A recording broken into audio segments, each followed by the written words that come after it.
यीशु जिंदा है। आप देख रहे हैं Tariq Khan Jesus ministries. Hallelujah, सबको जय मसीह की, प्रेज द लॉर्ड। मेरा नाम पॉल तारिक खान है और फिर एक नई वीडियो में आपके सामने आया हूं। हमेशा की तरह वीडियो में वचन में जाने से पहले कुछ बातों को शेयर करना चाहूंगा। हर एक बात का एक समय है, इस बात को ध्यान रखें, और वो अपने समय पे ही पूरी होती है जो समय परमेश्वर की ओर से ठहराया हुआ होता है। इसलिए आशीषें देर से क्यों आती हैं? बाइबल में ये हमारे दिमाग में सवाल चलता रहता है कि क्यों लेट हमें आशीषें मिलती हैं। तो आइए इसी टॉपिक की शिक्षा के बारे में हम बात करेंगे, है ना। और आज हम देख सकते हैं कि मैं प्रार्थना करता हूँ, उपवास करता हूँ, फिर भी जवाब देर से क्यों है। बहुत से लोगों के दिमाग में सवाल चलता रहता है और चलना भी चाहिए। पर मैं बताना चाहता हूँ खासतौर विश्वासियों के लिए, जब आप विश्वास रख चुके हो, फेथ में आ चुके हो, तो ये सोच आपके अंदर नहीं होनी चाहिए। आज पूरे संदेश को हम बाइबल के प्रकाश में, गहराई में, सामर्थ के साथ समझेंगे। परमेश्वर देर नहीं करता, समझ रहे हैं, वे तैयारी करता है। सपोदेशक की पुस्तक में सफा लिखा हुआ है, अगर आप पढ़ेंगे 3 अध्याय उसके पहले वचन में, हर एक बात का एक समय है आकाश के नीचे, और हर एक काम का एक अवसर है। हम जल्दी चाहते हैं लेकिन परमेश्वर सही समय पर जानता है। अगर आशीषें अभी मिल गई तो हम संभाल ना पाएंगे, तो आशीषें अभिप्राय बन सकती हैं। पहले हमें तैयार करता है परमेश्वर, फिर आशीष देता है। देर हमारे विश्वास की परीक्षा है। याकूब 1 अध्याय उसके 3 से 4 पद में जाके पढ़ना। तुम्हारे विश्वास की परीक्षा धीरज उत्पन्न करती है। बिना अंधेरे के विश्वास नहीं बढ़ता, और बिना अंधेरे की रोशनी की कीमत समझी नहीं जाती। इस बात को हमेशा ध्यान रखना। जो अंधेरे में भी परमेश्वर भरोसा रखता है वह सच्चा विश्वासी है। और देरी का मतलब इनकार नहीं है, ये भी बात ध्यान रखो। बहुत से लोग समझ लेते हैं देरी का मतलब इनकार है, खुदा देर कर रहा है तो पूरा अंदाजा लगा लेंगे और शैतान के झूठ पे, कन्फेस पे भरोसा कर लेते हैं कि वो कुछ नहीं करेगा। पर मैं आपको बताना चाहता हूँ, शैतान आपको कन्फेस कराना चाहता है, ट्रस्ट में, कि वो एक जगह ये आपको ये बिल्कुल ट्रस्ट दिलाना चाहता है, देख कन्फेस कराना चाहता है कि देख तेरा कुछ नहीं होगा और ये सब ऐसे ही चलता रहेगा। इसलिए मैं तुम्हें बताता हूँ, दानियल की पुस्तक 10वां अध्याय 12वें-13वें वचन में क्या लिखा है मालूम है आपको? दानियल की पुस्तक 10वां अध्याय 12वें-13वें वचन में लिखा है, दानियल ने प्रार्थना करी और जवाब पहले दिन भेजा गया, लेकिन आत्मिक युद्ध के कारण 21 दिन की देरी हुई थी प्रार्थना में। मालूम है आपको, देरी अक्सर आत्मिक लड़ाई का संकेत होती है, परमेश्वर की चुप्पी नहीं होती है।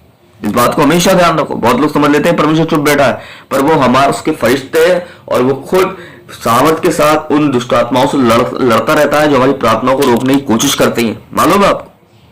इसलिए मैं बताना चाहता हूं, परमेश्वर हमें तोड़ता है ताकि हमें उठा सके। उत्पत्ति 37 अध्याय और 50वां वचन, यूसुफ की कहानी देखो। सपना मिला, गड्ढा आया, जेल आई, लेकिन अंत में सिंहासन ही आया। समझ रहे हो?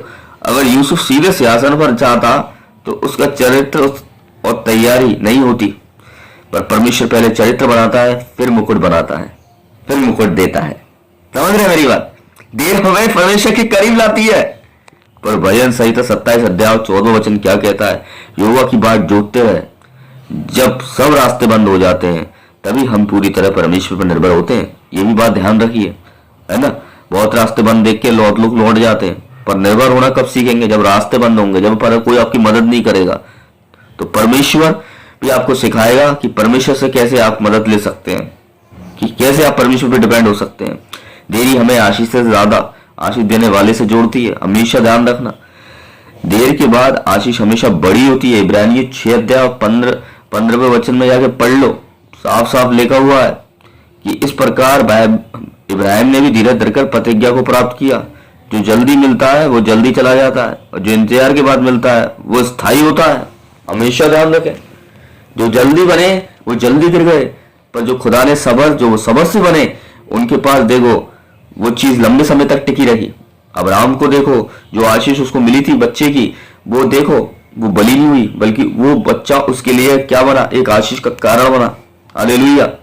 इसलिए अंतिम चेतावनी का और हौसला मैं यही देना चाहूंगा तुम्हें कि देरी में शिकायत मत करो, प्लीज। बहुत लोग कंप्लेंट करते हैं, है ना। कंप्लेंट करने वालों की संख्या कितनी है? बहुत ज्यादा। कंप्लेंट मत करिए, विश्वास करिए। इसलिए देरी में शिकायत मत करिए, देरी में विश्वास मत छोड़िए, देरी में पाप से समझौता मत कर लीजिए कि देरी हुई है कुछ नहीं होगा, है ना, फिर गुनाहों में गिर जाए।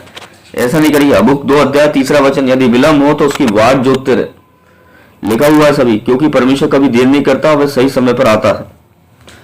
प्रार्थना। और अब जो मैं आपको प्रार्थना ऐड करना सिखाऊंगा, अपनी प्रिय प्रार्थनाओं में इस प्रार्थना को ऐड करें। छोटी सी प्रार्थना है, ये प्रभु मुझे इंतजार में टूटने ना दे, बल्कि इंतजार में मजबूत बना, मेरी आशीष को मेरे जीवन का गवाह बना दे, यीशु के नाम में आमीन।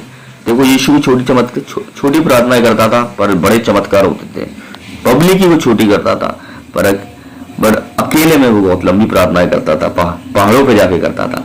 इसलिए देरी हमेशा ये साइन नहीं है कि आपको नहीं मिलेगा। देरी इस बात का साइन है कि परमेश्वर कुछ योजनाओं को तैयार कर रहा है ना। शिकायतें मत करिए, पर मैं बताना चाहता हूं उन विश्वासियों से कि परमेश्वर में भरोसा रखना सीखिए कि प्रभु जब करता है, देरी एक बड़ी गवाही का साइन है। समझ रहे हैं? सबको जय मसीह की, प्रेज द लॉर्ड। मैं विश्वास करता हूं फिर इस वीडियो के माध्यम से आपने आशीष पाई होगी और खुदा आपको बरकत दे। अगर इस वीडियो को देखकर आपको कैसा लगा, क्या समझे आप अपनी राय कमेंट बॉक्स में छोड़ सकते हैं। तब तक के लिए जय मसीह की, प्रभु आपको आशीष दे।